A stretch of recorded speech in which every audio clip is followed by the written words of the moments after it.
హరే కృష్ణ హరే రామ. రా రా రా. తను ప్రదీప్ బాబుని కలవడానికి వచ్చింది.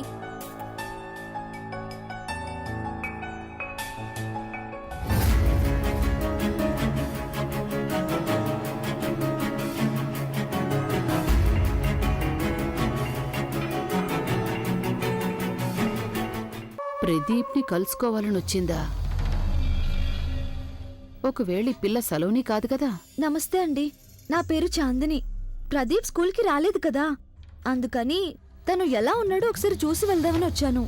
అలాగా, నువ్వు కూర్చో, నేను ప్రదీప్ని పిలుస్తాను, పైన ఉన్నాడు. ఒక క్షణం.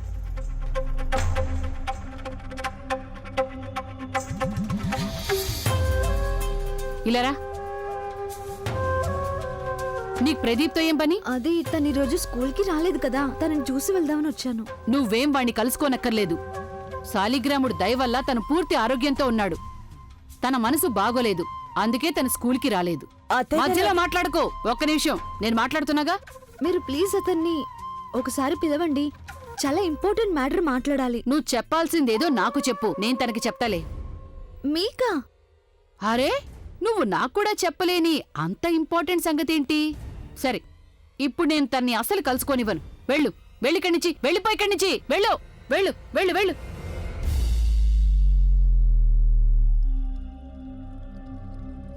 అత్తయ్య గారు, ఎందుకలా చేశారు? పాపం మంచి పని చేశాను కోడలా. ఏమనుకుంటే అదే అనుకోని నాకేం నష్టం? వాళ్ళ నాన్న కిరాయి గుండాల చేత మా పిల్లవాడిని కొట్టించింది కాక తగుదునమ్మా అని వచ్చేస్తుందా? ఎంత ధైర్యం ఉండాలి? అత్తయ్య, ఈ పిల్ల చాందిని కదా, సలోని కాదు. చాలే, తన సలోని కాదు చాందిని అని నీకెలా తెలుసు? దాని మొహం మీద రాసి ఉందా అలా అని?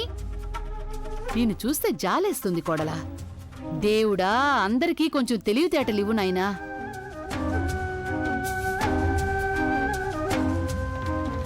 చెవులు లిక్కబొడి చేసుకుని వినేసావా? ఎప్పుడు చూసిన అన్ని మాటలు వింటూనే ఉంటుంది. నువ్వు నీ పని చూసుకో. అమ్మగారు, చేస్తున్నారు కదా. తర్వాత నూనె తీసుకురా. హరే కృష్ణ హరే రామ. వాట్? ఎస్, ఇదే చెప్పాలనుకున్నాను నేను నీకు. సలోని వాళ్ళ నాన్న తనని గదిలో బంధించేశాడు. సెల్ ఫోన్ కూడా తీసేసుకున్నాడు. దాంతో తను ఎవరితో మాట్లాడడానికి కూడా కుదరదు. చందన్ హెల్ప్ చేశాడు గనక నేను వెళ్లి తనని కలుసుకోగలిగాను. ఎలా ఉంది ఇప్పుడు తను? నేను మిస్ చేస్తోంది, పైగా బాగా ఏడుస్తుంది. వాళ్ళ నాన్న తనని బోర్డింగ్ కి పంపిస్తున్నాడు కదా, రేపు నిన్ను బస్ స్టాప్ కి రమ్మని చెప్పింది. ఏంటి, బోర్డింగ్? అంటే అంటే రేపే వెళ్ళిపోతుందా తను? రేపు ఎలాగైనా ఏదో విధంగా నువ్వు వెళ్ళి తనని కలుసుకో. ఇప్పుడిక కలుసుకోక తప్పదు. చాలా అప్సెట్ అయి ఉంటుంది తను. అయినా వాళ్ళ నాన్నగారు అంత పని ఎలా చేశారు?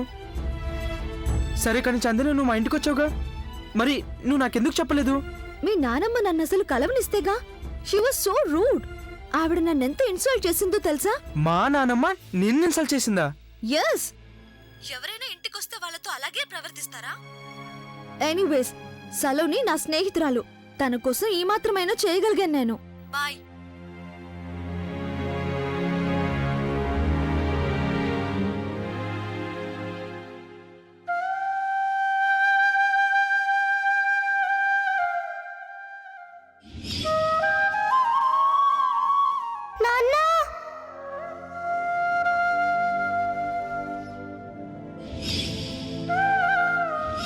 రా.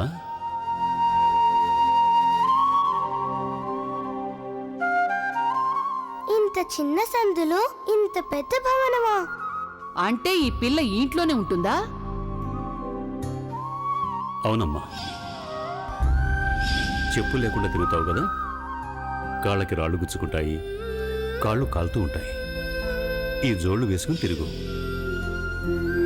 అంటే అన్ని నీ ఇష్ట ప్రకారమే జరిగిపోతాయి అనుకున్నావా? అసలు నువ్వెవరు నాకు చెప్పడానికి ఏ పని చెయ్యాలో ఏ పని చేయకూడదు అని?